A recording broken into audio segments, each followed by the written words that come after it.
Dari ritual harus dijabarkan kepada aktual. Jangan berhenti di ritualnya aja. Kadang-kadang ada orang yang meninggal dunia bikin rumah-rumahan sampai 8 sampai 15 juta. Habis itu dibakar, puas dia. Itu hanya ritual.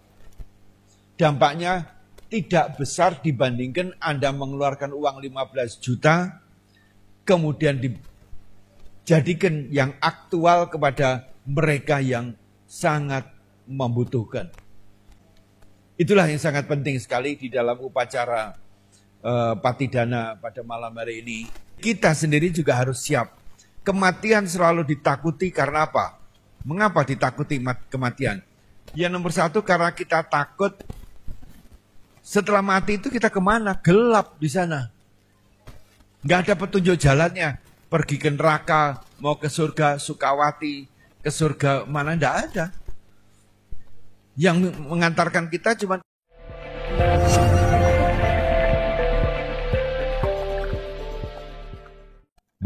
malam hari ini kita bersumpul bersama-sama untuk merayakan dalam bahasa Indonesianya puja leluhur. Puja leluhur. Dan di dalam bahwa tradisi Tionghoa sudah dimulai yaitu yang disebut sebagai Qingbing. Artinya bersih-bersih makam. Sehingga makamnya itu kelihatan indah, rumputnya sudah diperbaiki, semuanya sudah dibersihkan. Dan beberapa sahabat sudah mulai pulang untuk menengok makam keluarga.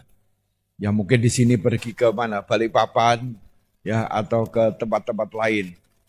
Tadi sudah saya WA, seorang umat juga dari Jakarta sudah pulang ke Tanjung Pinang. Ya, kemana-mana.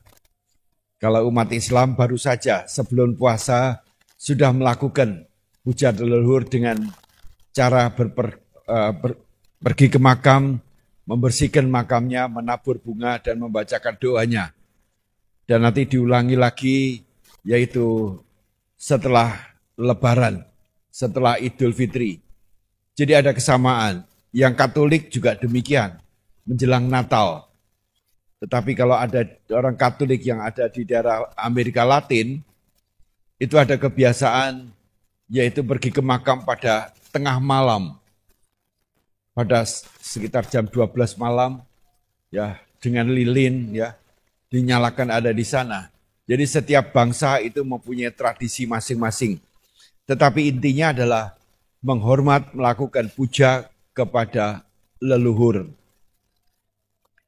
Hal ini sangat penting sekali, oleh karena tadi sudah dibacakan bahwa kita juga tidak bisa bebas dari kelahiran, sakit, tua, dan ujungnya adalah kematian. Dan kematian ini seringkali tidak diharapkan oleh semua orang. Kecuali orang-orang yang tersesat pikirannya. Yang cepat, pendek, karena tertimpa dengan masalah yang besar, tidak bisa bayar utang, dikejar-kejar oleh debt collector. Di sini nggak ada ya debt collector ya. Nah, kalau di Surabaya, Jakarta ada. Tertekan, akhirnya mereka bunuh diri, menggantung dirinya. Dengan menganggap bahwa dengan gantung diri, masalahnya udah usai. Tetapi dia lupa bahwa dia itu membebankan masalahnya kepada anggota keluarga yang ditinggalkan. Entah itu istrinya, dan yang menderita istri, anak-anak, dan juga orang tua. Mungkin mertua juga. Jadi penyelesaian dengan bunuh diri bukan penyelesaian, itu egois. Menganggap dirinya udah selesai. Tapi dampaknya adalah dia hidup di alam peta yang gentayangan.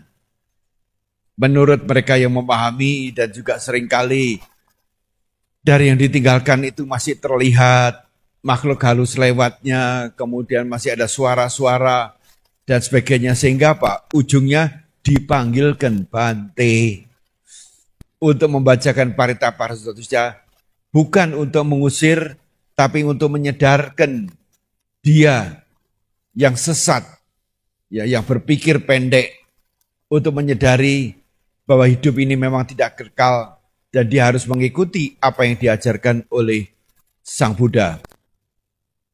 Nah, saudara sekalian, puja leluhur ini sangat penting sekali oleh karena ada ajaran-ajaran, paham-paham agama yang mengatakan kalau sudah mati, ya sudahlah, udah dikubur ya udah selesai.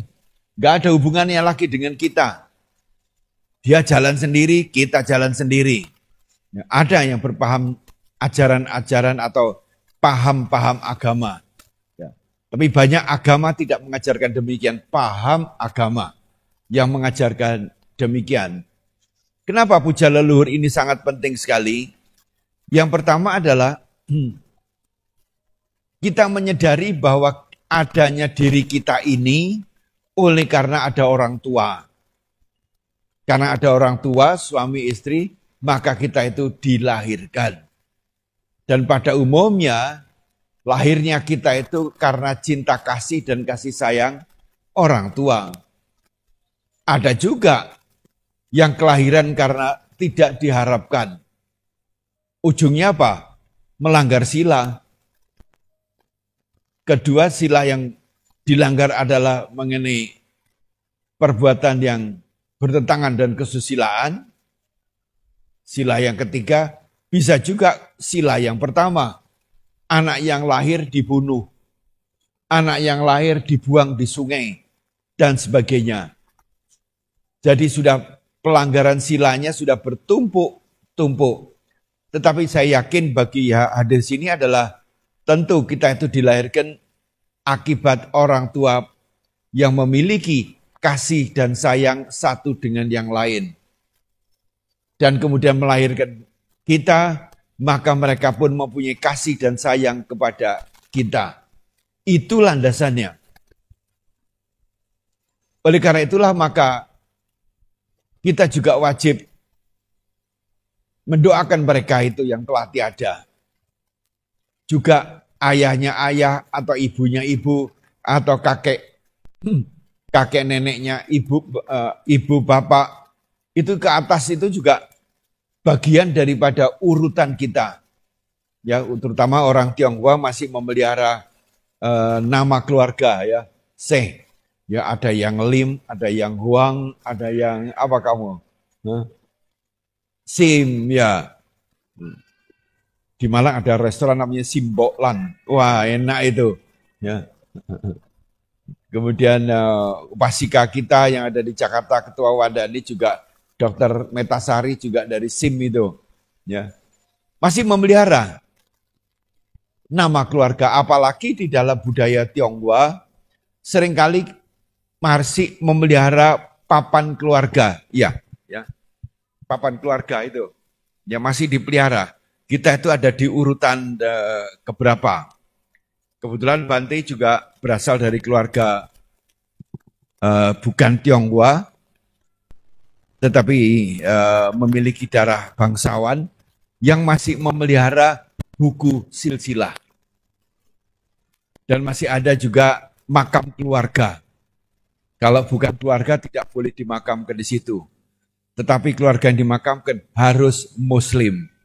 Jadi Bante tidak punya hak. Tidak apa-apa, masih banyak luas tanahnya.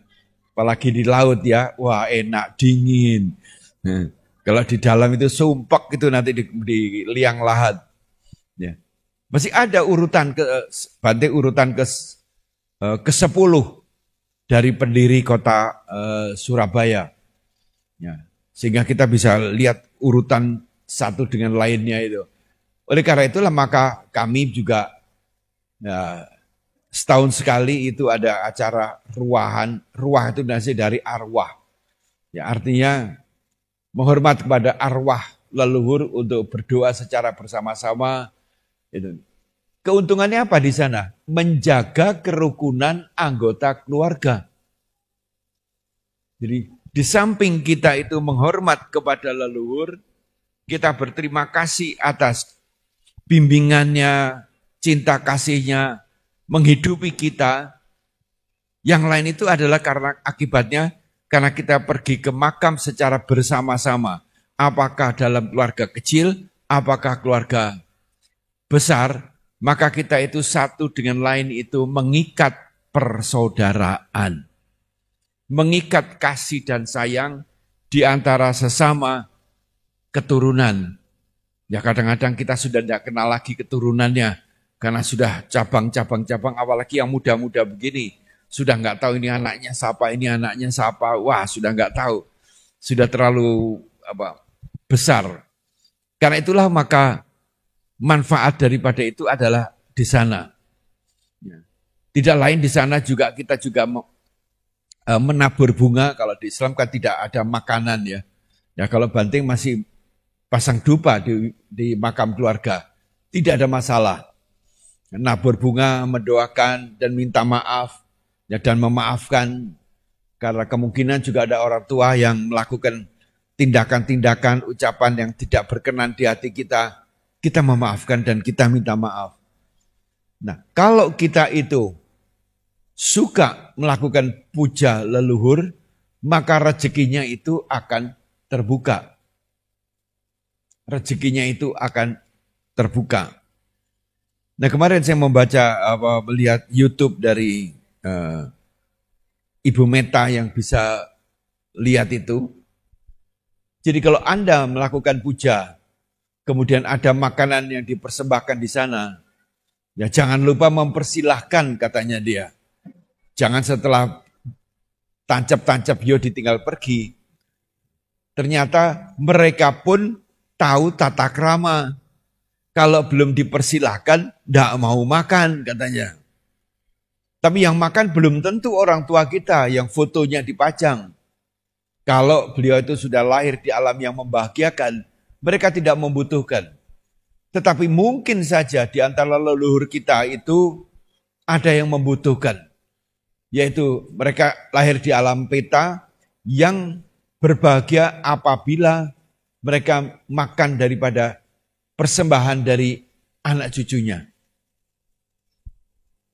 Nah ini yang harus kita persilahkan. Jadi kalau kita melakukan puja, maka kita persilahkan. Ya semoga leluhur berbahagia dan silahkan kalau ingin memakan. Dan ada pengalaman dari Bante. Ya di keluarga kita itu jadi Islam, kemudian menantunya itu orang Kristen. Berasal dari Manado. Tetapi mereka minta kawin cara Jawa. Wah semua upacaranya dibalik jadinya. Ya, karena yang laki itu Jawa, yang wanita itu Manado. Kalau di Jawa yang mempunyai hajat itu perempuan. Sedangkan kalau di Manado kalau punya hajat itu selalu laki-laki. Seperti orang Tionghoa ya, yang punya hajat. Jadi ceritanya itu dibalik. Nah sebagai orang Jawa tentu menyelenggarakan acara pernikahan itu dengan melakukan ada sesaji-sesaji yang diberikan kepada leluhur. Pertama ada doa untuk leluhur, kemudian untuk makhluk-makhluk yang ada di rumah itu dan sebagainya. Ya sudah sekedar ditaruh dan kemudian dipersilahkan dan sebagainya. Nah setelah selesai upacara pernikahan, kita itu duduk sama-sama, ngobrol kiri, ngobrol kanan. Nah ternyata di antara ada saudara yang Kristen Manado ini cerita bahwa di kamar pengantin itu kan ada sesajinya. Ada sesajinya. Dan pada waktu malam hari katanya banyak sekali makhluk-makhluk yang tidak tampak tapi dapat dilihat oleh dia pada makan sesaji itu. Wah kita sendiri juga kaget baru tahu itu ada cerita begitu. Karena dia bisa melihat makhluk itu. Sedangkan kita tidak. Oh ternyata sesaji itu bisa dimakan. Orang mengatakan sari-sarinya yang dihisap. Ya pisangnya dan sebagainya ya enggak. Karena itu Bante juga enggak pernah mau makan sesaji yang telah disajikan kepada makhluk-makhluk halus. Bisa diberikan kepada satpam atau pemulung dan sebagainya yang membutuhkan. Enggak perlu kita itu. Karena itu juga tidak boleh sesaji yang dipersembahkan kepada Bante.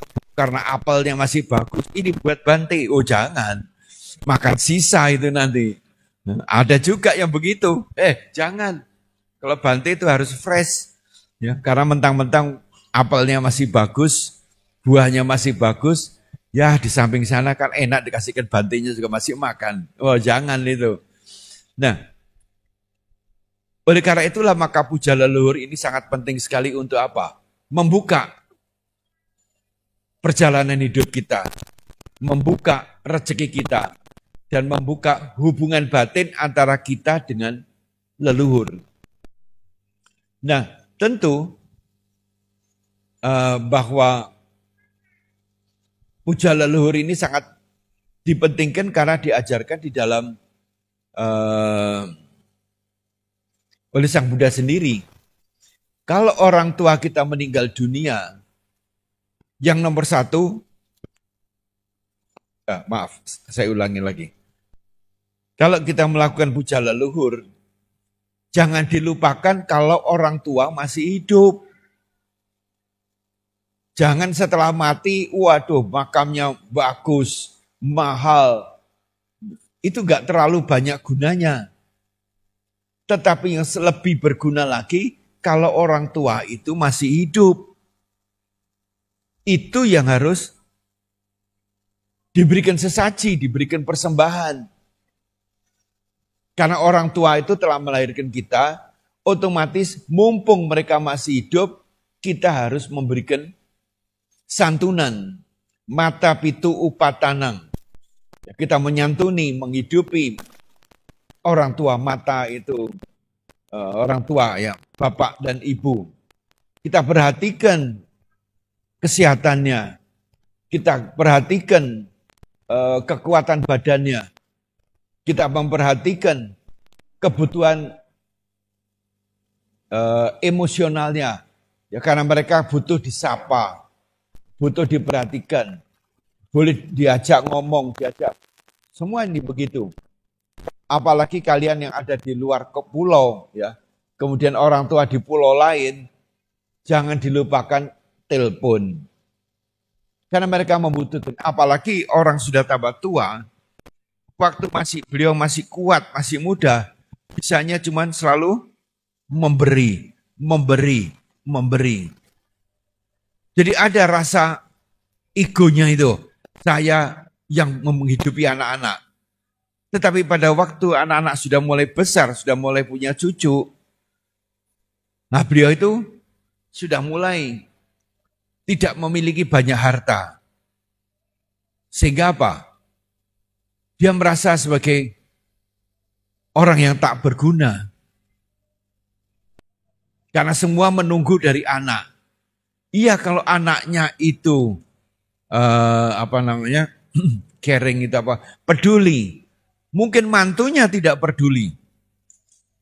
Karena itu maka suami istri harus ada seia sekata menyantuni orang tua dan mertua. Nah, harus memperlakukan orang tua dan mertua itu setara.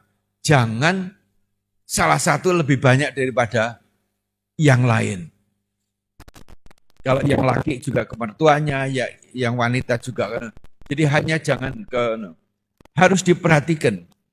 Karena orang tambah tua, itu semuanya serba menurun. Rambut tambah putih, tambah botak seperti saya. Mata sudah mulai enggak jelas. Kuping mulai budek, sudah mulai begini terus kalau ngomong. Makan sudah mulai tidak enak. Pikiran sering lupa, sudah mulai linglung. Sudah mulai bingung, cari mana kacamataku ternyata ada di sini gitu. Naruh apa-apa lupa. Badan mulai bongkok, mulai penuh dengan penyakit. Jalan sudah mulai pelan-pelan. Bante coba lihat, sudah tidak bisa lagi tegak lagi. Masih sudah mulai bongkok. Kemudian jalan juga sulit. Kembali seperti anak-anak. Kalau makan minta didulang. Disuapin karena sudah tidak bisa menelan lagi. Kadang-kala kalau sudah tambah tua sekali, kencing di tempat tidur. Waktu masih kecil tempat tidur, kencing orang tuanya senang, gembira. Tapi kalau orang tuanya yang kencing di tempat tidur, ini ngompol melulu. Jalan juga bisa pelan-pelan. Waktu masih kecil seperti itu dituntun. Kita kembali orang tua dan itulah yang harus ada imbal balik dari anak-anak ke orang tua. Selama masih hidup itulah tugas anak yang paling mulia. Kalau sudah mati tinggal upacara patidana saja. Tidak terlalu besar. Iya kalau bisa diterima oleh beliau. Kalau enggak bisa diterima, ya tidak apa-apa. Tapi mumpung masih hidup, buatlah dana yang paling besar. Ini termasuk bagian daripada dana. Hutang budi yang tidak bisa dibalas. Biarpun orang tua, ayah ditaruh di bahu kiri, ibu di bahu kanan, menggendong 100 tahun, belum bisa dibayar. Apalagi kalau kita waktu beliau masih hidup melawan, tidak mentaati petunjuk-petunjuknya, membiarkan orang tuanya kerja keras, anaknya seenaknya sendiri. Anaknya nuntut saja, tidak membantu orang tuanya mencari nafkah dan sebagainya. Oleh karena itulah ini yang penting sekali. Seringkali orang-orang umat Buddha ini memberikan dana makan kepada Bante, obat-obatan kepada Bante. Aduh, melebihi daripada apa yang diberikan kepada orang tuanya. Karena Bante kelihatannya itu mengkilat kayak berlian. Oleh karena apa? Kenalnya baru saja.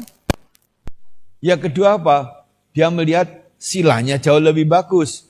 Mungkin mertuanya, orang tuanya tambah tua, tambah ngomel. Itu risiko. Oh masih muda-muda begini aja sudah ngomel, apalagi sudah tua nanti. Bawel sudah. Sudah bawel. Karena itu kalau menjelang tua itu mulai lidahnya mulai direm. Perbuatannya juga direm. Semuanya harus diikhlaskan. Apalagi kalau orang tua ikut anak, ada mantu.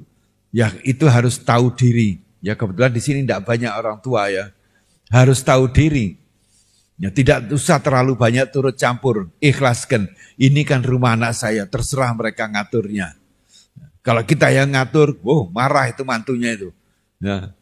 Karena kadang-kadang tidak cocok dan sebagainya. Nah inilah yang sangat penting terhadap orang tua dilakukan. Tetapi kalau beliau sudah wafat, yang nomor satu itu adalah dijaga kerukunan anggota keluarganya. Antara kakak dengan adik-adiknya. Kakak yang nomor satu apakah perempuan ataukah pria harus menjadi pengganti orang tua mengikat persaudaraan. Rukun di antara anggotanya. Karena kalau sudah dijaga kerukunan, gak ada namanya itu mantan kakak saya, gak ada. Itu mantan anak saya, gak ada itu. Semua itu harus dijaga rukun. Karena dengan kerukunan itu adalah saling membantu apabila salah seorang di antaranya mengalami karma-karma yang kurang baik. Kesempatan untuk membantu dengan tulus ikhlas. Yang kedua adalah kalau sudah meninggal dunia, Sang Buddha mengajarkan bahwa hendaknya dijaga nama baiknya. Karena nama baik orang tua itu hanya bisa dijaga oleh kita dengan cara menjalankan sila. Siapa itu anaknya siapa? Oh anaknya bapaknya dulu bekas biku loh. Lah aku anaknya udah kayak begini. Ya bisa saja terjadi itu. Ya, anak tidak sesuai dengan perilaku orang tua. Ya, misalnya Raja Thailand itu, ya, bapaknya begitu baiknya, hanya punya satu istri, rendah hati, ramah tamah, tetapi anaknya perilakunya berbeda. Jangan sampai begitu. Kita mesti menjaga nama baik orang tua dengan jalan menjalankan sila. Dengan cara menjalankan sila, kita menjadi orang yang bisa dipercaya. Dan kita disayang banyak orang karena apa? Suka membantu seperti orang tua kita dulu. Suka membantu. Dan yang ketiga adalah, tidak kalah pentingnya, warisannya mesti dijaga. Karena ada kerukunan, menjaga nama baik, maka nomor 3, jangan rebutan warisan. Karena warisan itu dikumpulkan oleh orang tua kita. Bukan oleh diri kita. Karena itu kita tidak layak menikmati secara penuh. Memang secara hukum dapat. Karena itulah kalau kita menerima warisan, hendaknya sebagian Anda danakan ke tempat-tempat yang mulia. Apa itu mendirikan stupa, membangun wihara, membangun sekolah, ke yatim piatu, ke panti werida, tempat peristirahatan orang-orang tua, ya melakukan itu. Itu sebagian diserahkan, ditanam kebaikan itu. Jangan dinikmati apalagi berkelahi antara anggota saudara. Ada seorang konglomerat yang sekarang memperebutkan harta orang tuanya yang triliunan. Sampai perkaranya ke Mahkamah Agung. Ini tidak layak. Selama kita masih sudah dibekali pengetahuan, dibekali keterampilan, dibekali dengan dhamma, keyakinan kepada Sang Triratna, kita mempunyai badan yang masih sehat, punya 2 tangan, 2 kaki, maka seharusnya kita bisa mencari harta sendiri. Kalau memang dari orang tua, andai kan harus dimilikilah. Sebagian serahkan, tanam kebajikan itu kepada lahan-lahan yang bermanfaat. Nah yang terakhir keempat adalah melakukan puja leluhur, pati dana. Seperti Anda yang lakukan pada saat ini. Pati dana adalah 2 kata, pati dan dana. Dana adalah persembahan. Pati itu adalah orang yang berjasa dalam kehidupan kita. Orang tua, kemudian mertua, nenek, kakek. Tentunya pada kesempatan yang baik ini juga kita harus jangan lupakan para donatur wihara ini yang telah tiada. Kita kirimkan doa kepada mereka. Para aktivis wihara ini yang telah tiada. Dan hari ini Bante juga ikut pasang pelita untuk sahabat saya yang kemarin jam 4 pagi meninggal dunia di Bandung. Namanya Profesor Dr. Insinyur Gede Rake. Beliau seorang tokoh Buddhis pada awal tahun 1963. Coba, mulai 63 sampai sekarang kita masih bersahabat. Nah sebulan yang lalu dia telepon saya diberi telepon. Pak Rake ingin ketemu Bante, mau bicara. Ya, kemudian kita bicara melalui telepon.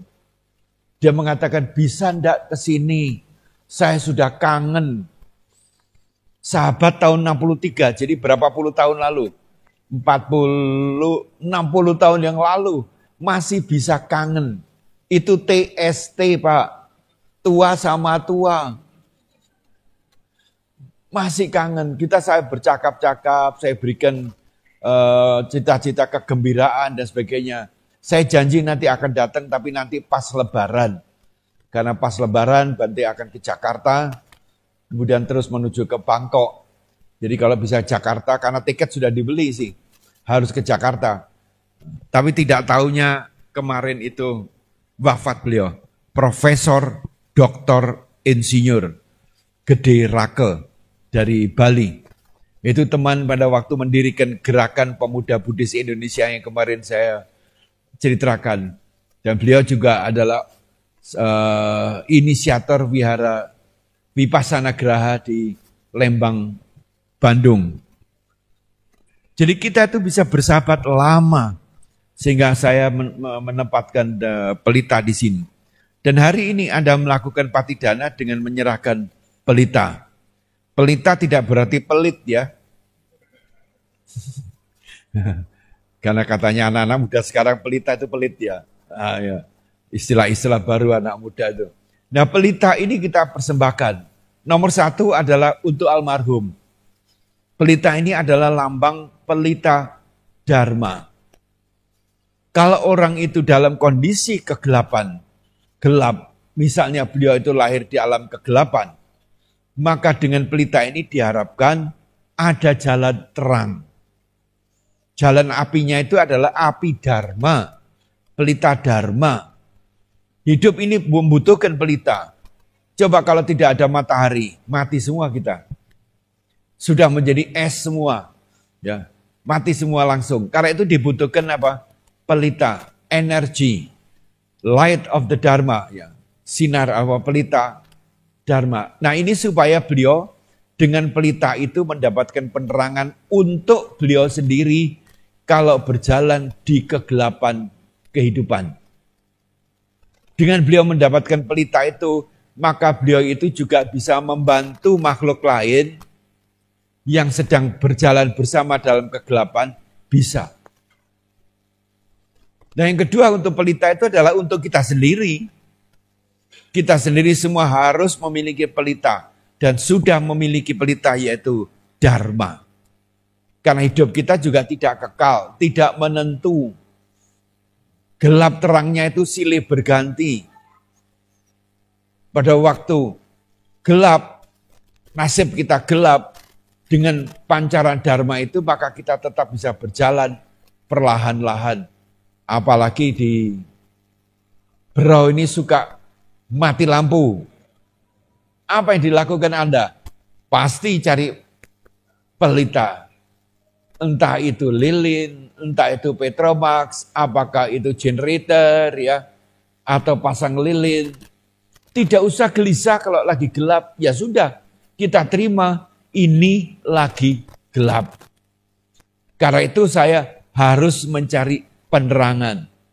Menerangi lingkungan yang ada dan tidak kalah pentingnya menerangi hati kita yang sedang gelap. Karena orang yang gelap pikirannya itu berbahaya. Bisa melanggar sila, melakukan pencurian, melakukan pembunuhan, melakukan pemakaian narkoba dan sebagainya. Orang yang gelap itu tidak terlalu harus orang melarat. Anda lihat di televisi, nah, seorang jenderal besar pun bisa terkena perkara karena apa? Melanggar sila. Nah, kita juga demikian. Kalau lagi gelap lingkungannya, gelap rezekinya, kita harus penuh kewaspadaan dan penuh keyakinan mencari pelita Dharma. Maka jalan itu akan terang, meskipun kita jalannya perlahan-lahan, tapi nanti ujungnya terang. Karena segelap-gelapnya malam ini, besok pagi jam 5:30 pun sudah mulai terang. Asal kita apa? Sabar. Sabar menunggu. Dan mencari terobosan-terobosan agar tetap mendapatkan penerangan. Kalau tidak ada penerangan sama sekali, ya lilin.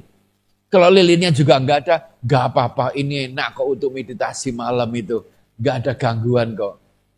Tapi sekarang masih ada HP-nya ya. Nah, ada HP itu. Zaman dulu kan enggak. Pakai HP menunggu penerangan. Tapi juga enggak akan lama kan. Lampunya mati. Oh, ada power bank Bante. Wah, masih bisa dibantah melulu sekarang. Tetap kita bisa lakukan itu. Malam dengan gelap itu, ini kesempatan saya untuk bermeditasi. Ya dengan tenang. Kemudian pintunya dibuka, tapi jangan sampai nyamuknya masuk. Ya. Dengan cara demikianlah maka pelita yang Anda persembahkan hari ini untuk leluhur itu bermanfaat bagi para leluhur dan bagi Anda sendiri. Karena itulah dengan wafatnya teman saya, Bante agak menyesal juga. Karena dia sangat rindu ingin ketemu saya, karena udah lama sekali saya nggak jumpa. Karena kalau ke Bandung itu enggak, ke Jakarta ada jarang kok, apalagi kalau ke Bandung belok lagi. Ya. Sampai umat di sana, Bante cepat datang ke sini, udah nginep di tempat saya di sini. Ya nanti ajalah bulan depan menjelang ke luar negeri pas Lebaran itu saya bisa mampir ke sana gitu, niat saya. Tapi tidak bisa kesampaian ya, sehingga malam ini pun bisa saya ikut membacakan parita ya, Awamanggala ya. Kemudian persembahan pelita dan juga memancarkan cinta kasih dan kasih sayang. Semoga beliau itu juga lahir di alam yang baru dengan penuh kebahagiaan dan tidak lupa dengan lindungan Tiratana Buddha Dhamma Sangha. Karena suatu saat ya usia saya juga akan pendek. Ya. Secara teori tambah tua umurnya lebih pendek. Tapi itu tidak ada kepastian. Ada orang yang tanya, Bante, resepnya umur panjang itu apa sih? Oh gampang saya bilang, harus budek. Loh kok budek Bante? Iya, kalau Tuhan memanggil saya nggak dengar. Tiap kali kan ada kan telah dipanggil oleh Tuhan, telah dipanggil ya, biarin aja Tuhan panggil-panggil biar. Seperti juga kalau Anda mendengarkan azan dan sebagainya, panggil-panggil itu, Anda kan juga nggak datang. Anda nggak ikut sholat juga, manggil-manggil, biarin aja yang manggil kok. Nah, biarkan itu lewat atau nggak usah didengarkan, nggak pernah didengar dengan sungguh-sungguh panggilan sholat itu. Ya karena apa? Yang sholat, ya saya sendiri. Dengan cara demikianlah maka kita itu bisa berusia panjang. Tidak terlalu menghiraukan omongan orang. Tidak terlalu menghiraukan. Tetapi kalau ada orang memberikan kritik pada kita, ngomongin kita, nomor satu kita bersyukur orang itu masih mengingat saya masih hidup. Kemudian yang kedua adalah dia ngomongin itu kita dengarkan baik-baik. Tidak usah marah, tidak usah tersinggung. Kalau tersinggung, wah kupingnya merah, mukanya merah, marah. Mulutnya tidak terkontrol. Kalau sudah mulutnya tidak terkontrol, wah tangannya mulai tidak terkontrol. Dengan belajar meditasi kita dengarkan baik-baik, kita catat. Apa yang diomong terhadap diri kita, apa salahnya. Nah, kalau sudah tahu salahnya, coba dicek kepada orang-orang sekitar kita yang paling dekat dengan kita, apa benar sih omongan ini? Kalau dia mengatakan nggak benar, maka harus muncul meta kasih sayang. Kasihan deh dia. Ngomongin saya itu membuat karma buruk yang nanti hasilnya dia sendiri yang menikmatinya. Ibaratnya orang itu memberikan dana, memberikan bubur yang bukan bubur berau yang enak ini ya. Meskipun campur-campur enggak karuan bentuknya kan enggak indah. Kemudian kalau itu berbau dan sebagainya, saya tahu dan saya enggak ngambil, maka bubur itu menjadi miliknya dia. Tidak usah dengan marah dan benci. Kita simpan, biarlah. Karena kalau kita menanam kebaikan, kebajikan, cinta kasih, kebaikan, kebajikan, cinta kasih itu yang milik kita. Tapi kalau kita marah, kesal, tersinggung, nah penderitaan akan muncul dalam diri kita. Karena itulah maka di dalam acara puja leluhur ini sangat penting.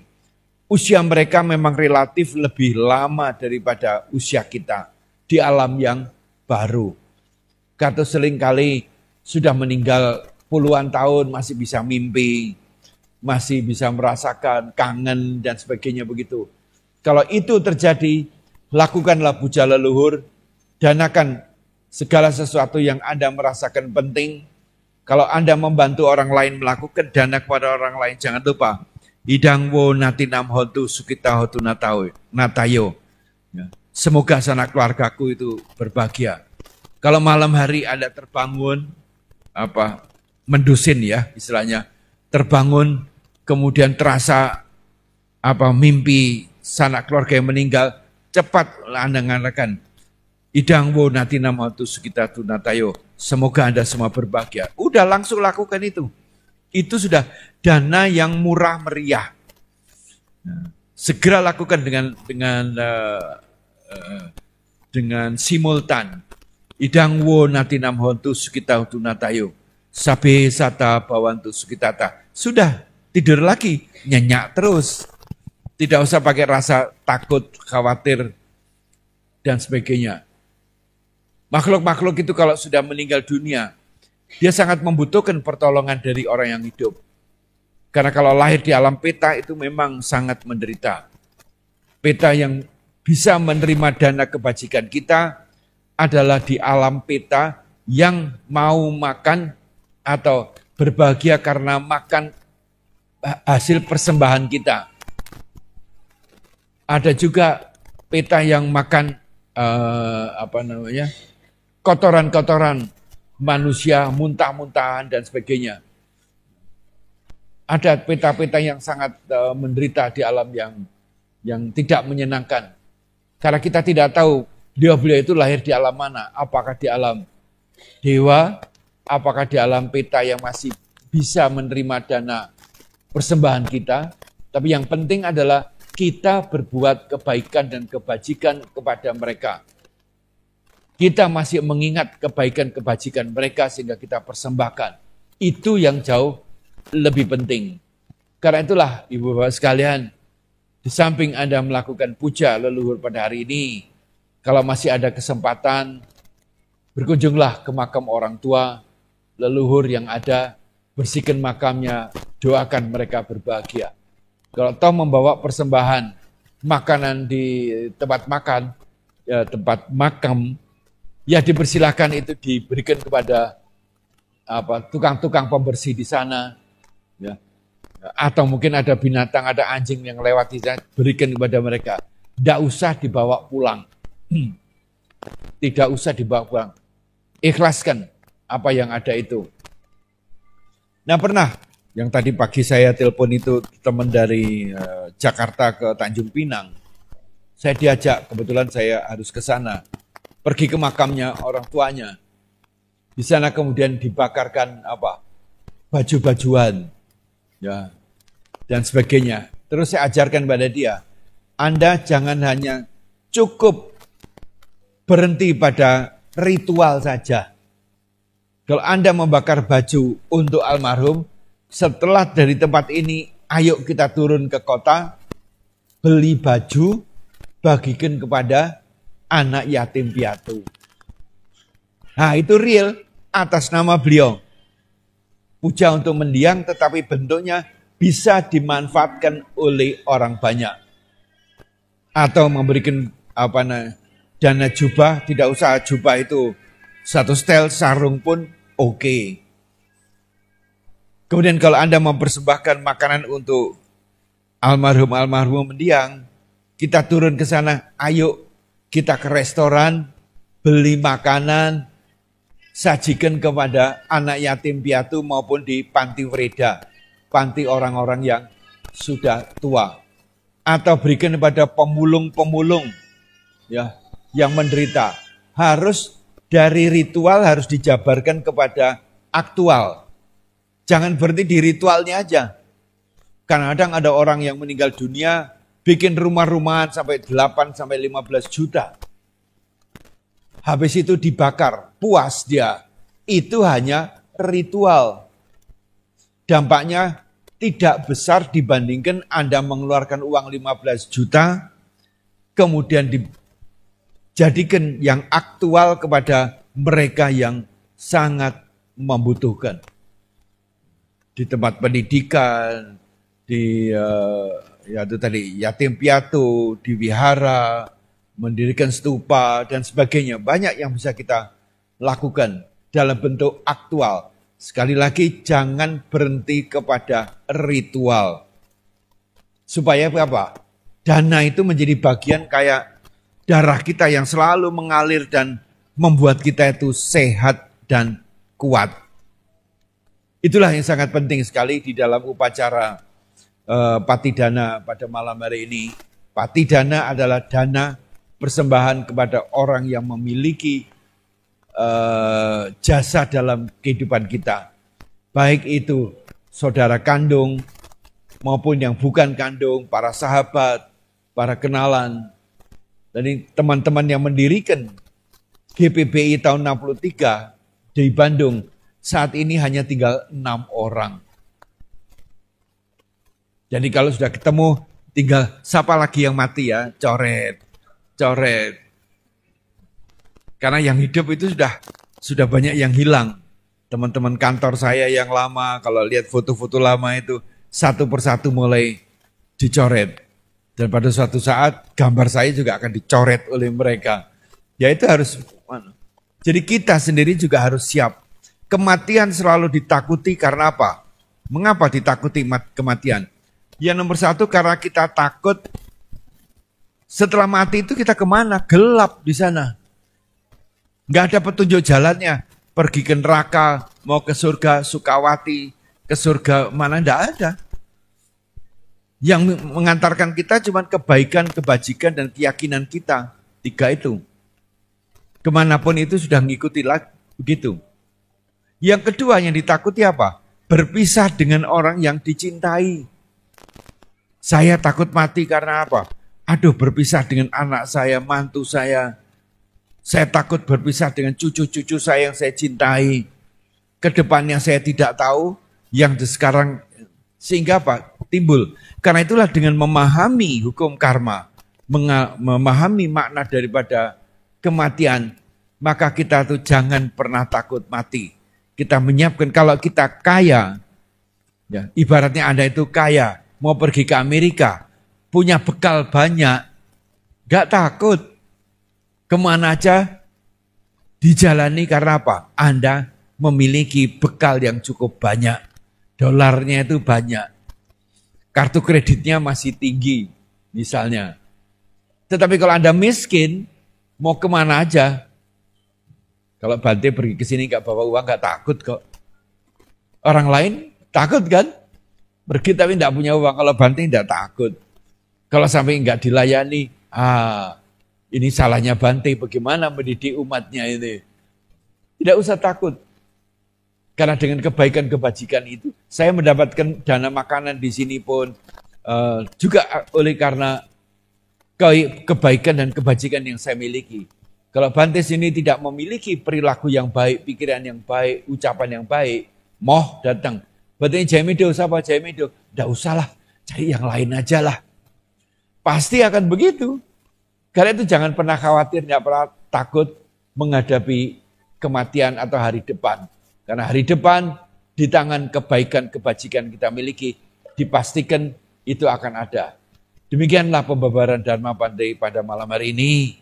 Dan semoga kita semua selalu mendapatkan berkah kekuatan dari Sang Tiratana Buddha Dhamma Sangha. Sadhu, sadhu, sadhu.